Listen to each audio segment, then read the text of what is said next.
Hey there and welcome back to Rimworld. My name is Pete and today we complete another episode of our Rimworld Anomaly Sea Ice Challenge with the transhumanist paragons of Pandroth.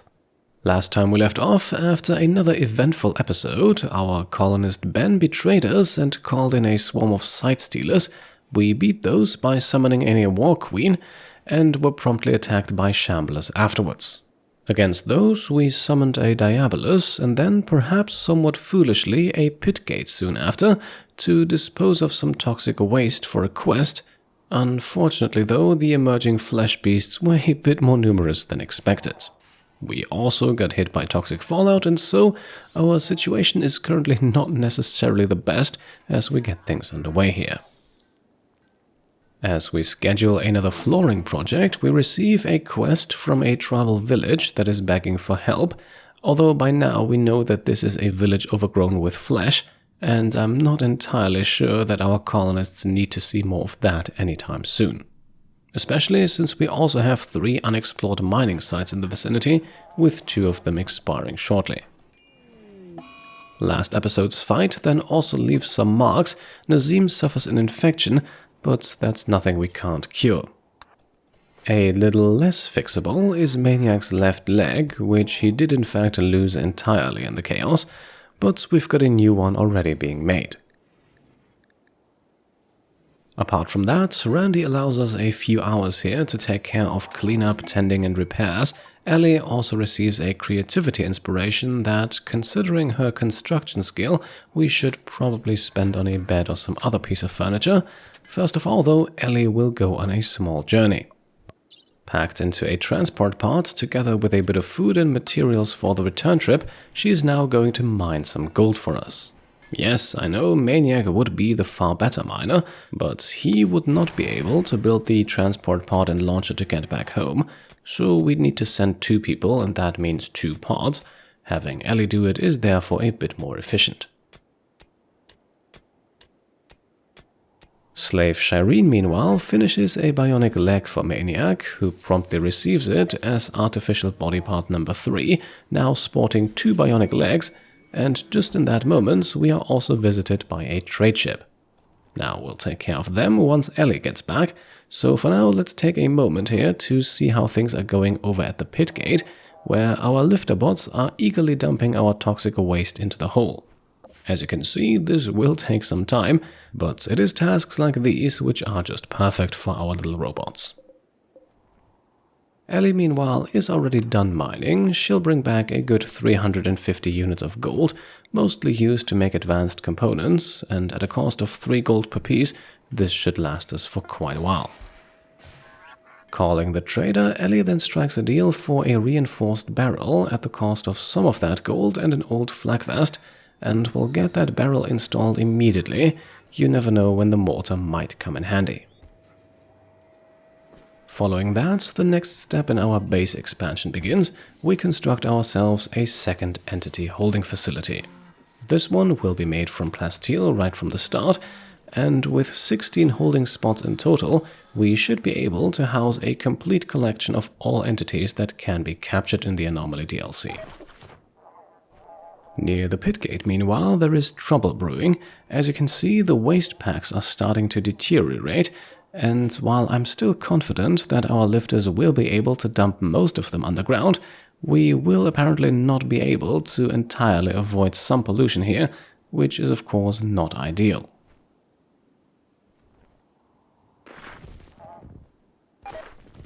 You will soon see why that is. For now, our construction project comes along nicely, and we set things up to perform another Skip Abduction.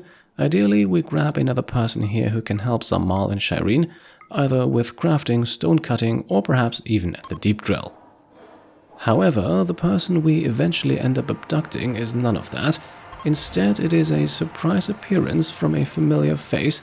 We have just acquired none other than Light, super psycaster and former colony leader of the Believers of Boyo, our last series. Now, it seems like Light has forsaken his former home and has taken up a pirate's life. Nonetheless, except for young Roman, every single pawn who participated in this ritual knows him personally, although not all of them were necessarily his friends. To get you back up to speed, Light is an abrasive psychopath sanguiphage and a 6th level psycaster, the most powerful one we've ever had in any of our colonies.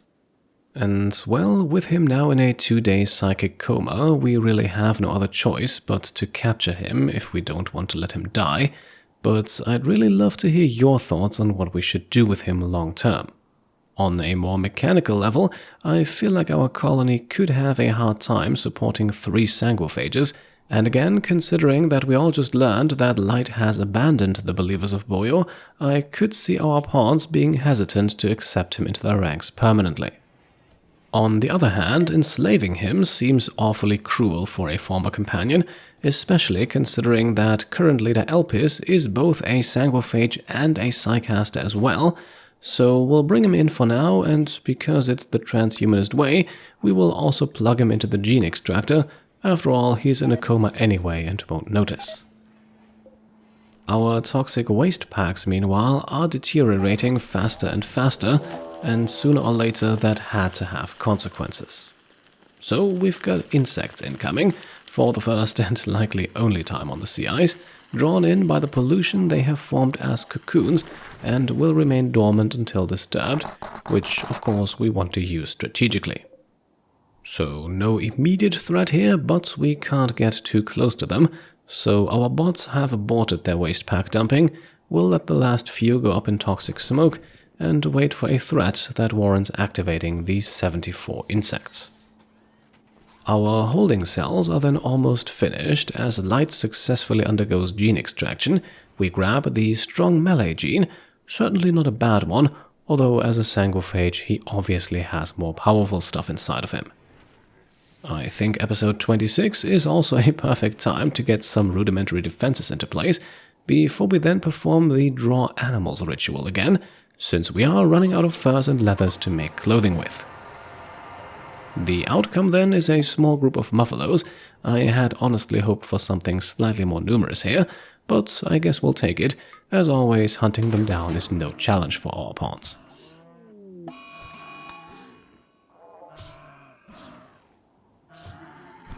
A few hours later then, it's time to bionify Nazim. Technically, he has only lost his right middle toe, but sooner or later bionic body parts will be installed on everyone here, and 5 bionic toes are certainly better than 4 organic ones. Our technological advancements then also include a study of the recently acquired power-focused chip. You might recall this one was dropped by the War Queen last episode, and having one of our mechanitors take a look at it now unlocks high mech tech. That will also most likely be our next research project. First of all though, Ellie and Volek give birth to their first baby. Or rather, the growth vat does. Either way, we now have to give out yet another name from the list of patron supporters in the naming rights tier and above, and so their baby daughter will now be named Corinna, after patron Corinna Röser. Now, just like Roman before her, Corinna will go straight back into the growth vat. She'll get back out once she has reached the ripe old age of 3 years, and then we'll see what role she grows into. Now, one thing I'd like you to take note of here is that the game tells us that a slave rebellion is likely. One of the reasons behind that is that our slaves are working somewhat close to weapons, so let us start working on something here to make our slaves a bit more controllable. As Volek finishes the construction of a 3rd gene processor, we assemble yet another xenotype, this one including Very Happy for that extra mood bonus, Elongated Fingers for extra manipulation, extra pain to make our slaves a bit easier to beat down, Elongated Fingers again, which is actually the reason why the complexity rating here is wrong. It will of course only be applied once, but for the purposes of calculating gene complexity, both genes are used. That calm then will unfortunately not prevent slave rebellions, but essentially any other violent mental breaks. A smooth tail gives our slaves even more manipulation, and the last 3 genes here are essentially just used to control metabolic efficiency, unattractive, strong immunity, and mild UV sensitivity. This will now be the genetic loadout for our slaves going forward. We are naming this xenotype the Halcyon after the patron supporter of the same name, and we are planning on installing it and any future upgraded versions into any slave we acquire. As our 2 agri-hands then take care of a blight spreading among our cotton plants, we can also see why such a gene pack might be a good idea. A tantrum like the one from Shireen here would not be possible with the dead calm gene, and even though she does not end up destroying anything expensive, this is still a situation that needs to be closely monitored, although thankfully not for that much longer. Fueled by a blood pack fed to him by fellow sanguiphage Elpis, light then also arises from his psychic coma, and I briefly thought about trying to convert him, but considering that he is both abrasive and a psychopath, that could end up being a rather tedious endeavor, and it would also confine him to imprisonment for quite some time longer, not really something I'd like to do with him. In any case, for now we are notified that the Frenzy Inducer has been unlocked, and up next I think it's finally time for Death Refusal. Let's use the Void to make ourselves truly immortal, very much in line I think with our quest to transcend humanity. For the basic project then, let's grab Dead Life Dust. It is the last one available here, so full completion of all projects here, perhaps not too far off in the future. Now, at this point, I think it's time to recruit Light, and let's do it in a way that he would appreciate by using the Word of Trust Psycast. Having Elpis cast this immediately drops Light's resistance from 9 down to 0, and with his duty fulfilled, Elpis can now start death resting, now hooked up to 4 psychofluid pumps, all in his quest to become a psycaster that even surpasses the powers of Light. Light himself, meanwhile, is now being recruited into our ranks by Ellie. Again though, for the moment I very much consider this to be a temporary thing. He and Maniac have now both made appearances in our last 3 Rimworld series, but I don't know, I can't help but feel like Light's arc was very much closed at the end of Chapter 2, which is not to say that we won't use him and his absolutely extraordinary arsenal of psycasts in this one, but I would prefer for the rest of the series to become a stage for new characters to emerge, and for it to not be taken over by those we already know. Now, Light's arrival nicely coincides with the toxic fallout settling. We are also using the next few hours to put a bit more flooring down wherever we can. And of course, it also does not take long for Light to suffer his first mental break, now wandering around in a psychotic state. Apparently, he did not really appreciate us yanking him away from his former colony. Our next small project then is the construction of a second death rest accelerator for Vulek.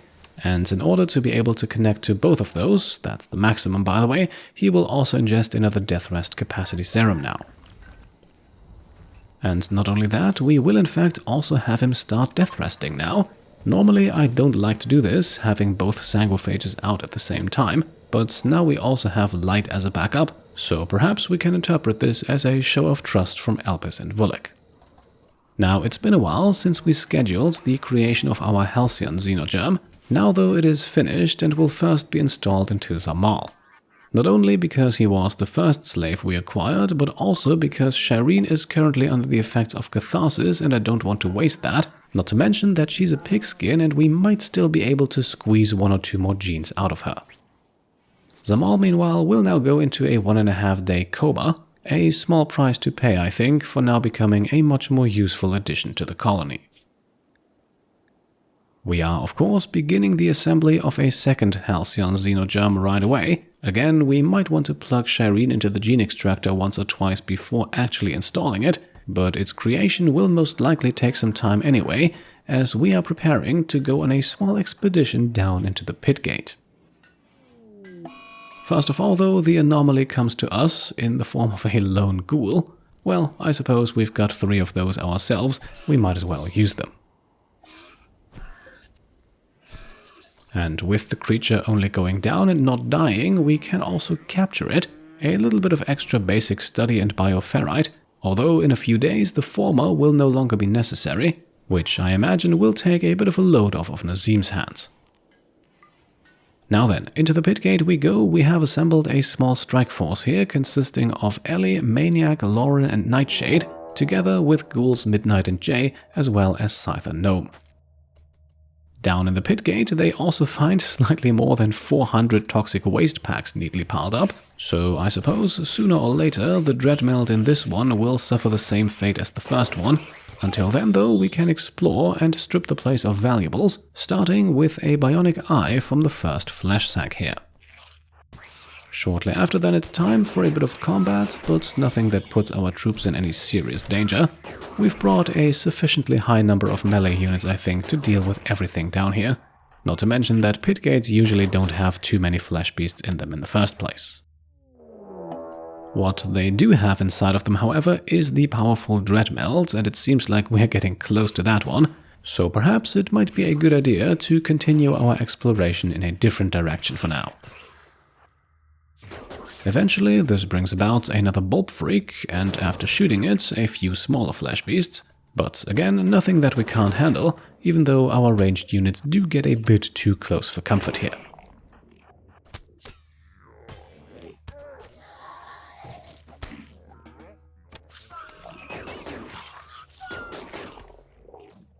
Moving on then, we eventually find a masterwork quality anomaly book in one of the flesh sacks. Reading this one will eventually unlock the Blood Rain ritual, but it also comes with a 3% mental break chance per hour. Not exactly something we need to tempt, I think, especially not with a much safer way of unlocking this available to us. After clearing out the remains of another bulb freak, our squad is looking somewhat injured and we've got an exotic goods trader coming in. Reason enough, I think, not to drag this expedition out for too long. Our next flash sack drops a masterwork steel flag helmet, and the one after that a shard.